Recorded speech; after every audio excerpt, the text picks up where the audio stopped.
Hi everyone!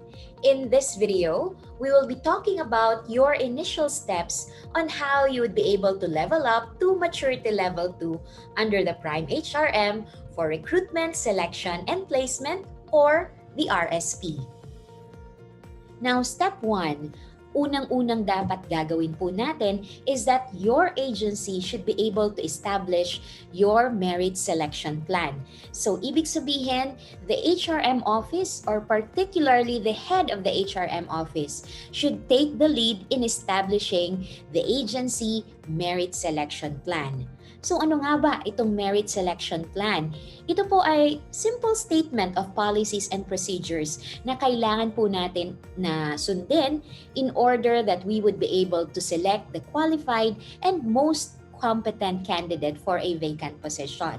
So ito po yung Biblia wherein in case of doubt, in case of questions, ito po yung manual or reference material na babalikin natin and we check whether ano nga ba ang dapat, ano nga ba yung nakasulat based po doon sa in-approve ng Civil Service Commission. Because this should be in accordance with the provisions of the 2017 Omnibus Rules on Appointment and other HR actions or simply the ORA-ORA revised July 2018. So now silipin natin ano nga ba yung itsura or ano nga ba yung contents ng ating merit selection plan. So basically, ito po yung elements ng isang merit selection plan. Of course, you have the objective. The second, coverage. Sino ba ang covered nito? Ano-anong mga positions or sino mga empleyado, what kind of employees. And then third, kailangan there should be definition of terms para klaro sa atin yung mga ginagamit na terms inside your merit selection plan. And of course, we have the statement of the policies and procedures. Kabilang na po dyan yung unang-unang ginagawa, publication of vacancies. And then after that, ano nga ba yung ginagawa after na makareceive tayo ng mga applications? And then on the use of performance ratings, kailan ito applicable? And then, ano bang assessment methods and tools na gagamitin? And ano nga ba yung participation ng heads of offices ng vacant units or the head of office where the vacancy exists? And dito rin nakalagay yung mga assessment forms na gagamitin natin. So ano pa yung mga elements ng MSP? Of course, we have the selection criteria, the selection process, and then protest or claims in case na may mga magprotesta ng mga applicants or candidates for a vacant position. So ito po yung mga nakasulat na policies under your merit selection plan. And then yung HRM-PSB, yung board na solely responsible in the screening, assessment, and evaluation of applicants and candidates. So ano nga ba yung legal basis ng HRM-PSB or Human Resource Merit Promotion and Selection Board? So nandyan po yan nakalagay sa ating MSP. And then we have the repealing clause, the effectivity, and we have the annexes na mentioned in our MSP. Now, what are the next steps after that you have prepared the draft merit selection plan? Now, the thing is, you have to present the draft MSP to the HRM-PSB. Ibig sabihin, yung head ng HRM office should be able to collaborate with all the members of the HRM-PSB para po maipresent niya yung contents ng kanilang draft na agency MSP so that kung may mga additions or revisions, mapapag-usapan po yon during their meeting with the HRM-PSB. Now, the next thing is, ready na po na i-endorse ng HRM-PSB yung enhanced na MSP to their agency head for approval because ito pong MSP ay kailangan approve ng ating head of agency. Now next, after na masignan po ng head of agency ang merit selection plan, then the agency should be able to submit the MSP to the CSE regional office concerned for approval because kailangan din po itong i-approve ng Civil Service Commission. Once approved, ano naman ang gagawin? Of course, once na na-receive nyo po ang approved na merit selection plan, the one that was approved by the Civil Service Commission Regional Office, the first thing that you're going to do is you have to disseminate the contents of your approved MSP. So you might want to call for a General Assembly, or pwedeng yung head ng HRM office ay office to office din, from one department to another department or one division to another division, ay i-discuss niya ng mabuti yung contents ng ating merit selection plan.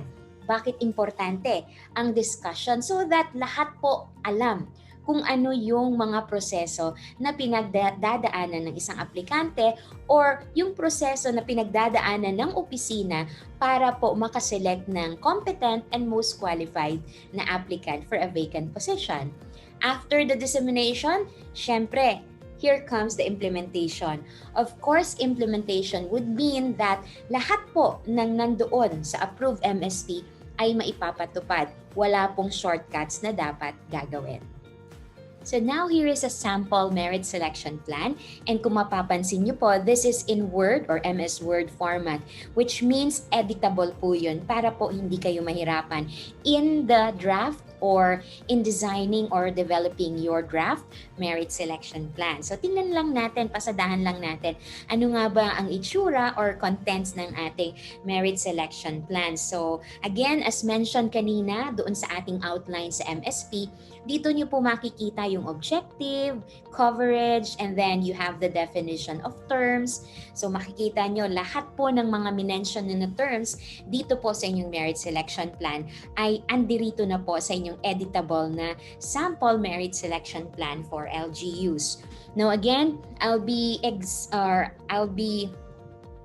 emphasizing na ito po ay sample lamang, and we highly encourage you na dapat po you come up with your own customized na policies or merit selection plan, because if you want to level up to maturity level 2 at least ng PRIME-HRM, you should be able to customize, make it your own na mga policies in your merit selection plan. So dito na po, dito kayo pwedeng mag-insert ng inyong mga customized policies and procedures. Dito nyo po yun i-enumerate for this part. And again, you can always add mga sections or subsections for your merit selection plan, because again, this is just a sample. But then again, be guided na dapat po lahat po ng ilalagay nyo sa inyong merit selection plan should be in accordance with our 2017 ORA-ORA, yung atin pong revised na July 2018 na edition. Okay? So ito lamang po ang laman ng ating MSP. So makikita nyo, medyo mahaba na siya. And then may mention po ng mga annexes, so that makikita nyo at the end of your MSP, nandun po yung inyong mga sample or yung mga annexes na mini-mention nyo po dito sa inyong merit selection plan. So, browse lang po natin hanggang sa huli. We have yung functions and responsibilities ng HRM PSB. Yan, functions and responsibility naman ng HRM office. Andyan po lahat yan. So, if ever po, unit lamang, so you can always revise ito pong mga nakalagay sa ating sample na merit selection plan.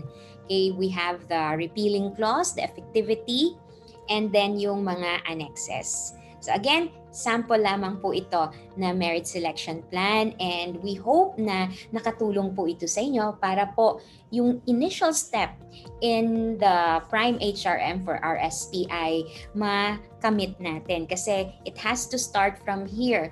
Kasi kung wala po tayong mga policies, written policies and approved policies, then hindi po tayo makakausad sa ating PRIME-HRM journey. So, in the next videos na inyo pong mapapanood, we will be discussing each of the annexes as mentioned in your merit selection plan. What are these? Number 1, paano ba gamitin iyong request form for publication of vacant positions? Pangalawa, we will be also talking about staffing plan. Pangatlo, ano ba itong recruitment plan? Ano bang itsura nito versus that of your staffing plan? Pang-apat, ano nga ba itong turnaround time, and why is it so important to observe our average or the required or our target turnaround time for a vacant position? Ibig sabihin, gaano ba tayo katagal mag-fill up ng isang vacancy? And then we will be finally talking about background investigation, at we will be providing you with a sample background investigation form. So watch out for these videos.